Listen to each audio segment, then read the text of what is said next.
Assalamualaikum warahmatullahi wabarakatuh. Perkenalkan, nama saya Sahrian Samsi dari Prodi Pariwisata Fakultas Ekonomi dan Bisnis NPM 23404516059. Saya akan menjelaskan jawaban dari pertanyaan-pertanyaan ujian akhir semester mata kuliah Manajemen Pemasaran Pariwisata. Nah, yang pertama yaitu bagaimana cara untuk memasarkan objek wisata. Cara untuk memasarkan objek wisata terbagi menjadi beberapa poin. Yang pertama, memperbaiki akses, fasilitas, dan infrastruktur, di mana ketiga ini harus direhabilitas agar wisatawan dapat mudah untuk berkunjung ke tempat wisata tersebut. Poin berikutnya yaitu kerjasama dengan perusahaan atau instansi terkait. Yang selanjutnya, memakai jasa iklan. Kemudian menyelenggarakan kegiatan pameran wisata. Hal ini biasa terjadi di acara wisata budaya. Nah, karena di wisata budaya sendiri sering adanya pertunjukan seni, pameran, dan sebagainya. Terus yang terakhir, membuat website dan memanfaatkan media sosial seperti Instagram, YouTube, Twitter, dan sebagainya. Nah, yang selanjutnya, tujuan pemasaran. Tujuan pemasaran yaitu untuk menarik wisatawan untuk datang berkunjung pada daerah tujuan wisata tersebut. Ada pula tujuan pemasaran dalam beberapa tingkat, baik itu lokal, regional, maupun nasional, dengan tujuan agar wisatawan lebih nyaman dan lebih menghabiskan waktunya di tempat tujuan wisata tersebut. Yang selanjutnya yaitu strategi dalam pemasaran pariwisata. Nah, pemasaran pariwisata juga memiliki strategi, di mana strategi itu terbagi menjadi beberapa poin juga. Yang pertama, membangun identitas tempat wisata. Nah, salah satu strategi pemasaran yang paling penting dan perlu dipersiapkan adalah untuk membangun identitas tempat wisata ini tersebut. Nah, dalam strategi ini pengelola juga dapat mengumpulkan informasi mengenai hal-hal apa saja yang akan ditawarkan kepada wisatawan atau pengunjung. Poin yang kedua yaitu menentukan target pasar. Strategi pemasaran pariwisata yang selanjutnya adalah menentukan target pasar, di mana penentuan ini membantu pengelola mengetahui kepada siapa mereka perlu memasarkan tempat wisatanya. Poin yang selanjutnya yaitu menetapkan harga. Nah, penetapan harga ini juga menjadi salah satu strategi pemasaran yang sangat penting juga, karena strategi yang satu ini mencerminkan fasilitas apa saja yang diberikan kepada pengunjung serta kalangan yang berkunjung di tempat tersebut untuk menikmati tempat wisata yang dikunjungi. Yang selanjutnya yaitu merumuskan Unique Selling Proposition atau USP. Unique Selling Proposition atau USP ini merupakan hal yang membedakan suatu usaha dengan badan usaha lainnya, atau suatu produk atau jasa dengan produk atau jasa lainnya.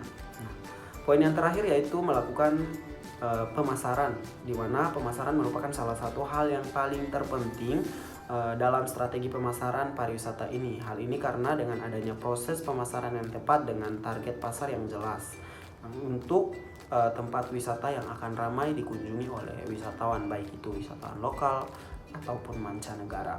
Yang berikutnya yaitu langkah-langkah implementasi dalam strategi pariwisata. Nah, langkah-langkah implementasi ini juga terbagi menjadi beberapa poin. Di antaranya yaitu yang pertama adalah kenali pelanggan kita. Nah, di mana kita harus mengidentifikasi target market dengan tepat akan membantu kita dalam menyusun strategi marketing yang tepat. Yang selanjutnya yaitu lakukan promosi. Nah, promosi ini juga sangat penting, di mana kita harus memperkenalkan produk bisnis kita kepada konsumen. Usahakan agar promosi ini dilakukan dengan konsisten serta terus-menerus dan dengan cara yang efektif, sehingga pelanggan kita juga tidak merasa bosan dengan promosi yang kita berikan.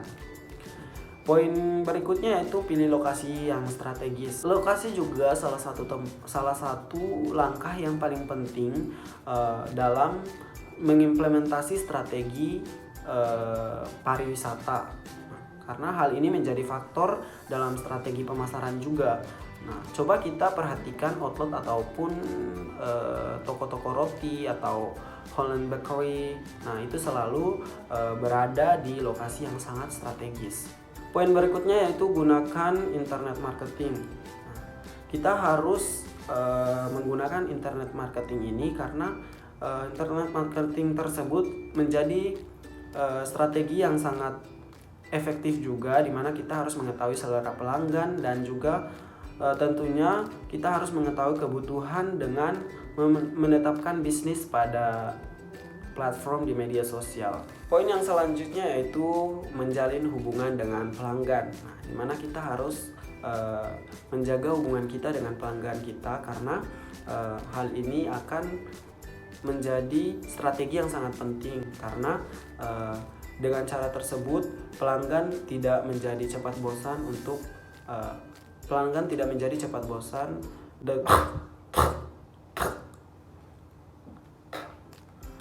karena dengan cara tersebut pelanggan tidak menjadi cepat bosan dengan apa yang kita promosikan. Poin yang terakhir yaitu the power of focus, di mana fokus ini menjadi salah satu yang paling penting dalam strategi mengimplementasikan pemasaran pariwisata, karena dengan fokus kita bisa menuju kesuksesan dalam strategi pemasaran pariwisata. Yang selanjutnya yaitu industri dalam pariwisata dibagi menjadi 3 bagian. Yang pertama yaitu premier industri atau utama, terus kemudian sekunder industri, perdagangan, dan yang terakhir yaitu tier industri atau jasa. Kemudian dalam industri pemasaran pariwisata, bauran pemasaran digunakan sebagai upaya untuk memuaskan konsumen dengan lebih menitikberatkan pada kualitas objek pariwisata yang dapat diukur dengan 7 variabel atau 7P. Nah, diantaranya itu product, price, kemudian promotion, place, people, physical evidence, dan process. Terus kemudian hubungan antara industri pariwisata dengan hotel, di mana kedua ini memiliki relasi karena hotel merupakan tempat pelayanan bagi orang-orang yang berkunjung di salah satu tempat wisata atau daerah tujuan wisata untuk dijadikan tempat penginapan bagi mereka. Yang selanjutnya yaitu beberapa jenis strategi pemasaran yang sering digunakan di industri pariwisata.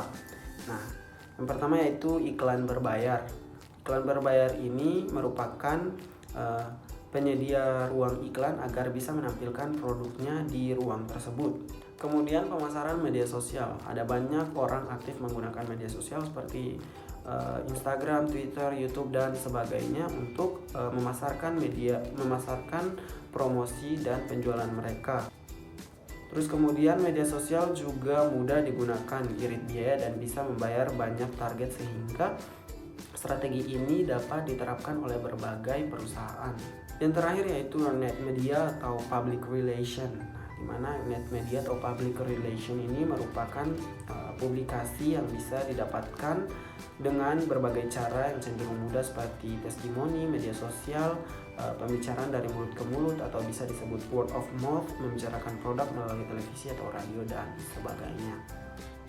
Yang selanjutnya yaitu strategi e-commerce. Strategi e-commerce ini memiliki beberapa poin. Yang pertama yaitu masing-masing perusahaan harus memiliki dasar yang dapat dicapai, diantaranya yaitu B2B atau business to business, kemudian B2C atau business to consumer, terus kemudian C2C, consumer to consumer, terus kemudian C2B, consumer to business, B2A, business to administration, terus kemudian C2A, consumer to administration. Yang selanjutnya yaitu pemasaran influencer, di mana strategi pemasaran ini banyak perusahaan yang menyewa influencer untuk memasarkan produk atau barang atau jasa mereka. Yang selanjutnya yaitu membuat promosi pre-order, di mana untuk bisnis ini kita harus melakukan bisnis dengan audiens yang terus bertambah. Poin yang terakhir yaitu memanfaatkan Instagram Stories. Instagram Stories juga menjadi salah satu objek untuk dijadikan media agar mempromosikan produk secara alami melalui storytelling. Kemudian yang selanjutnya, digital tourism merupakan salah satu strategi yang efektif dalam mempromosikan berbagai destinasi dan potensi pariwisata Indonesia melalui berbagai platform. Yang terakhir yaitu produk wisata. Produk wisata ini merupakan keseluruhan fasilitas atau pelayanan yang berbentuk nyata atau tidak nyata. disediakan bagi wisatawan yang diperoleh dan dirasakan atau dinikmati agar suatu tujuan perjalanan wisatawan dapat memberikan pengalaman yang baik bagi wisatawan semenjak meninggalkan tempat tujuan wisata tersebut. Demikian yang dapat saya sampaikan. Mohon maaf apabila ada kesalahan. Terima kasih. Wassalamualaikum warahmatullahi wabarakatuh.